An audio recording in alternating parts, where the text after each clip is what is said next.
This van life stuff ain't that safe. You gotta watch where you're at, where you're camping. The boondockers camp out in nowhere. It's crazy. Where I camp, there's a lock gate. You have to have the combination to get in. But there's still crazy people in there. You have to get a reservation. Last time I went there were some real weird people. They had everything they had covered with tarp, so nobody could see them. And the guy, he came walking close to my campground with maybe a handful of sticks. He said he was collecting firewood. He was looking for stuff to steal. There's some shady people that go to these free campgrounds. And there was another guy who was smoking weed all morning. And then he ended up down at the campground host site. And he's not even supposed to be there. And he was sitting on the Kubota. It's a little four-wheeled thing that they ride around on. The campground host wasn't there. And they smoked cigarettes and sat on that little four-wheeler. And they smashed the cigarettes out on the floorboard in there. And then they had the nerve to go and carve. They carved stuff in the campground host picnic table. It's crazy. They end up getting thrown out. The campground host should have come earlier, and it would have never happened. But there's some shady people that camp. Nobody knows where they're from. All they have to do is get a reservation.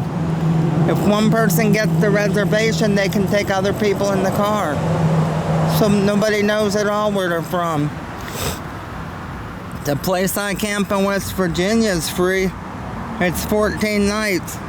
It's Glades Creek, the Sandbar. It's in Prince, West Virginia. It's like 9 miles from Beckley, and Beckley's a bad town. At the Sandbar where you can camp for free for 14 nights in a row. And the nights start when the ranger finds you. If they don't find you, you could be there for 20 nights. That's really scary there. There's no lights at all. It's total darkness. Anybody could get you there. It's kind of scary. I camped there in my car, but there were other people camping there. And when my friends were up there camping, I felt safe.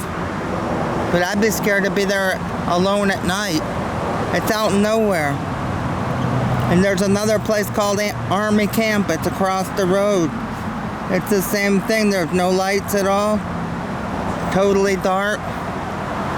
My friend lived in a Sprinter van for 3 years between one Walmart and the other one in Clearwater. And he said he never had no problems in 3 years. I asked him if he wanted to sell that Sprinter van. He called me like a year later and sold it to me for $1,500. I wish I would have kept that van. It ran really good. So I don't know about this van life stuff. If you're staying at Walmart, you could get towed away, or people could try to get in your van. It's crazy. It really is the way people are. I love my Chevy van. I'll be going camping in it this winter. I can't wait till October to go. It's too hot here in Florida right now to go camping. You lay in there and sweat all night. Where I camp, you're not allowed to have no generators after 10 o'clock at night. So you couldn't have air conditioning. I'm airing out my van right now. I got it opened up. It's got like, I wouldn't say mold. It's kind of not wet inside, but it's not right. It's not completely dry inside. I think I'm going to fire up the buddy heater and just let it run for a whole day. That would dry the inside out real quick. I bet that buddy heater could get it over 100 degrees in there. Those propane cylinders I get for free, the ones that go on the buddy heater, those 16-ounce cylinders.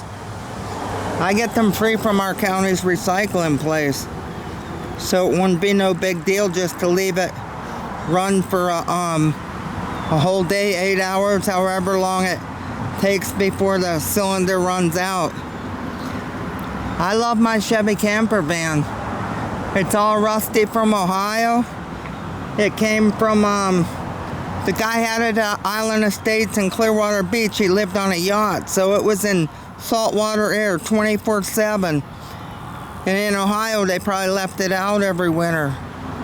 So it's really rusty, but the reason I wanted it so bad was because it's titled as a motorhome. Insurance is $62 every 6 months instead of $600 a year.